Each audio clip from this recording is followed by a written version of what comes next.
नमस्कार छात्रों। तो छात्रों 33 सवैये हो चुके हैं। आज हमारा अंतिम सवैया मीन चौथा सवैये का भावार्थ और शब्दार्थ प्रश्नों के उत्तर समझते हैं। चौथा है काननी। जिन्होंने मेरे पहले 3-4 वीडियो नहीं देखे हैं वह पहले उन वीडियो को देख लें, फिर उसके बाद आज अंतिम और चौथा सवैये का वर्णन कर रही हूँ। काननी दे अंगुरी रहिबो जब ही मुरली धुनि मंद बजे है, मोहनी तानन सो रस खानी अटा चढ़ी गोधन गेहे तो गेहे, टेरी कहाँ शीघ्रे ब्रज लोगनी काली कऊ कितनो समूहे, मायरी बा मुख की मुस्कानी समहारी ना जेहे ना जेहे ना जेहे। अब इस सवैये में क्या कहना चाहते हैं रसखान जी? पहले काननी कठिन शब्दार्थ। काननी मीन कानों में, हिबो मीन रहूंगी, काननी मीन कानों में, हिबो मीन रहूंगी, बजहे मीन बजाएगा, मोहनी मीन मन मोहक आकर्षक, तानन रागों अटा चढ़ी मीन अटारी पर चढ़कर, गेहे तो गेहे गहे गहे गाना चाहे तो गावे, टेरी मीन पुकार कर टेर लगाकर, सिगरे मीन सब, काल्हि मीन कल, समाहारी ना जाहे जेहे संभाली नहीं जाती। तो ये थे कठिन शब्दों के अर्थ। अगर आपको एक बार में समझ में नहीं आते हैं तो वीडियो को पॉज करके दूसरी बार आप सुन सकते हैं, क्योंकि मैंने उच्चारण भी इसके साथ किया है। कई बच्चों को हिंदी पढ़ने नहीं आती है, तो बार बार सुनेंगे तो आपको अवश्य याद हो जाएंगे।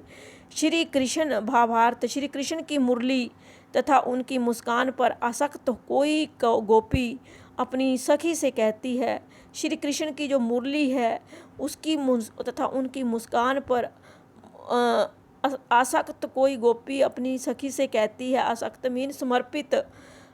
जब श्री कृष्ण मंद मंद मधुर स्वर में मुरली बजाएंगे तो मैं अपने कानों में उंगली डाल दूंगी।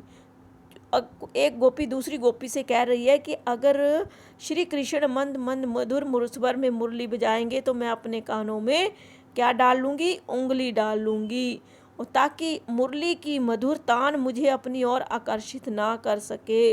या फिर श्री कृष्ण ऊंची अटारी पर चढ़कर मुरली की मधुर तान छेड़ते हुए गोधन होता है ब्रज में गाया जाने वाला लोकगीत गाने लगे तो गाते रहें, परंतु मुझ पर उसका कोई असर नहीं हो पाएगा।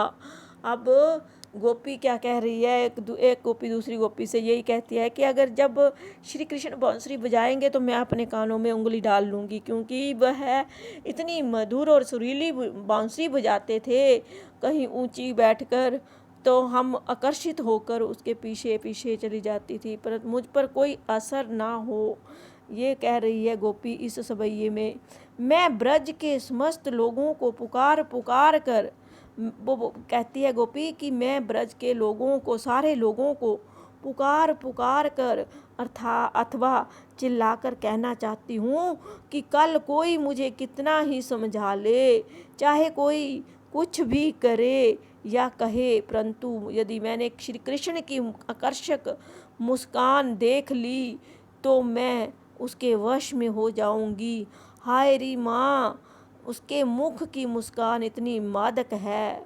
वो अपनी कहती है कि हाय री माँ, उसके मुख की मुस्कान जो है इतनी मादक है, मस्त है कि उसके प्रभाव से बच पाना या संभल पाना अत्यंत कठिन है। मैं उससे प्राप्त सुख को नहीं संभाल सकूंगी। वो उसकी मुस्कान बहुत अच्छी थी, तो उसकी मुस्कान पर भी कई गोपियाँ गोपियाँ भी जो थी उनकी मुस्कान से ही प्रभावित हो जाती थी, उससे सुख को नहीं संभाल सकूंगी। तो ये थी भावार्थ सहित शब्दार्थ सहित व्याख्या। अब प्रश्नों के उत्तर। गोपी अपने कानों में उंगली क्यों देना चाहती है? क्यों देना चाहती है? गोपी छात्रों श्री कृष्ण की माधुरी की मधुर तान सुन ना सके, ताकि वह श्री कृष्ण की जो मुरली की मधुर तान जो है वो ना सुन सके, उनके वश में ना हो जाए, इसलिए वह कानों में उंगली देना चाहती है, इसीलिए कानों में उंगली देना चाहती है गोपी। समहारी ना जे है जय है ना जे है कथन से गोपी ने क्या भाव व्यक्त किया है, क्या भाव व्यक्त किया है, कौन सा भाव प्रकट कर रही है गोपी। इससे गोपी ने ये भाव व्यक्त किया है कि मुरली की मधुर तान तो सहन हो सकती है, मुरली की मधुर तान तो सहन हो सकती है, परंतु श्री कृष्ण की मधुर मुस्कान से स्वयं को संभाल पाना अति कठिन है। क्या है? श्री कृष्ण के मुस्कान को संभाल पाना अति कठिन है। मैं उनकी मुस्कान के वश में हो जाऊंगी, मैं उनकी मुस्कान के वश में हो जाऊंगी।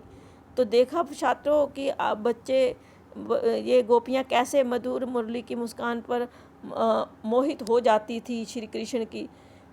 इतना सुंदर वर्णन किया है रसकार ने अपने सवैयों में। गोधन गोधन गेहे तो गेहे, इसमें गोधन का क्या आशय है? गोधन मीन शब्द गायों के लिए भी प्रयुक्त होता है। गोधन शब्द जो होता है वह गायों के लिए प्रयुक्त होता है, प्रयोग किया जाता है गोधन शब्द। परंतु उक्त प्रसंग में इसका आशय ब्रज प्रदेश में गोचारण के समय गाया जाने वाला लोक गीत है। अब जो ब्रज प्रदेश में जो ब्रज है वहाँ पर किसके लिए? गोचारण के समय गाया जाने वाला लोक गीत है गोधन। वैसे तो गोधन गायों को भी कहा जाता है। टेरी कहो कथन से गोपी क्या कहना चाहती है? टेरी कहो कथन से गोपी क्या कहना चाहती है? कहती है कि गोपी क्या कहना चाहती है कि अब उसे श्री कृष्ण की मोहक मुस्कान के वश में होना ही पड़ेगा। अब क्या है? श्री कृष्ण के मोहक मुस्कान के वश में होना ही पड़ेगा। इस संबंध में मैं स्पष्टतया सभी को बता देना चाहती हूँ कि फिर बाद में मुझे उलाहना मत देना। इस संबंध में मैं स्पष्टतया सभी को बता देती हूँ कि तो फिर बाद में मुझे कोई भी उलाहना मत देना। उलाहना मीन कोई भी मुझे अलामा मत देना, मुझे जान के कंप्लेन मत करना।